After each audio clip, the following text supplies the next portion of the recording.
Ano ba ang life insurance?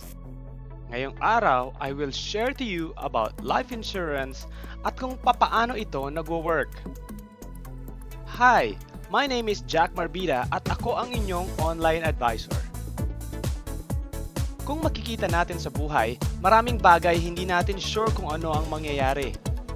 Pwede tayong maaksidente o pwede tayong magkasakit. At sure ako, mangyayari yan sa lahat sa atin dito. Tayo ay mamamatay isang araw. Ano ba ang kinalaman ng life insurance? Ang insurance ay isang produkto na nakadesign para mag-provide ng proteksyon.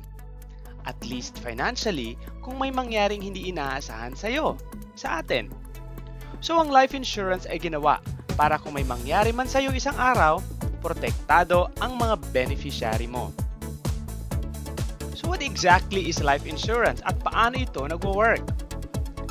Ang life insurance ay isang contract or kontrata mula sa insurer at sa policyholder na kung saan ang insurer ay may guaranteed payment kung sakaling mamatay ka para sa mga beneficiaries mo na nakapangalan sa policy mo.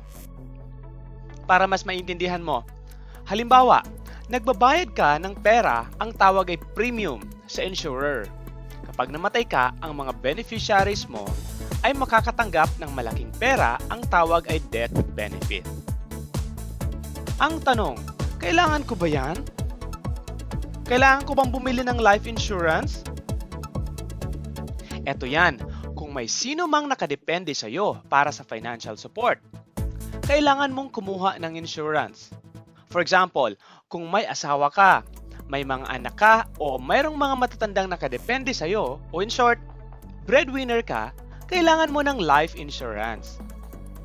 Let's take a look at this typical example. Si Juan ay walang life insurance. Siya ay 40 years old, sole breadwinner, may asawa, at may 2 anak. Meron din siyang property.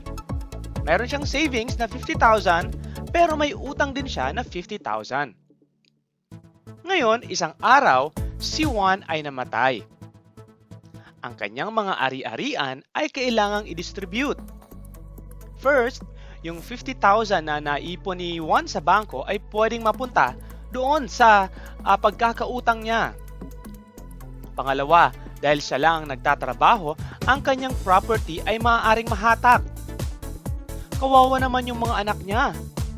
Walang bahay, walang pera, at maaaring walang pang-college fund.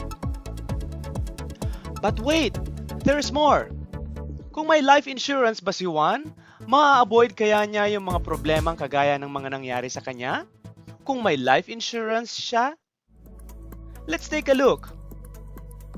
Kung kumuha si Juan ng life insurance, ang kanyang commitment ay mag-set aside ng portion ng kanyang income at ibigay ito sa isang life insurance company. Kapag namatay si Juan, si life insurance company ay magbibigay ng lump sum sa mga beneficiaries ni Juan. Ngayon, ang lump sum na perang ito ay pwedeng pangbayad sa mortgage, sa mga gastos ng pamilya, in most cases, maaaring pambayad sa mga utang. Now, ang pamilya ni Juan ay protektado at ang kanyang mga anak ay maaaring may pang-college fund. Ngayong nakita mo kung gaano kahalaga ang life insurance, it's time for you to get your own personal life insurance. Kung kailangan mo to, pwede kang mag-request ng quotation, just click on the link on the description. Uli, ako si Jack Marbida, ang inyong online advisor. If you need further assistance, you can follow me at facebook.com/onlineadvisor or facebook.com/papajackph. Thank you. Bye.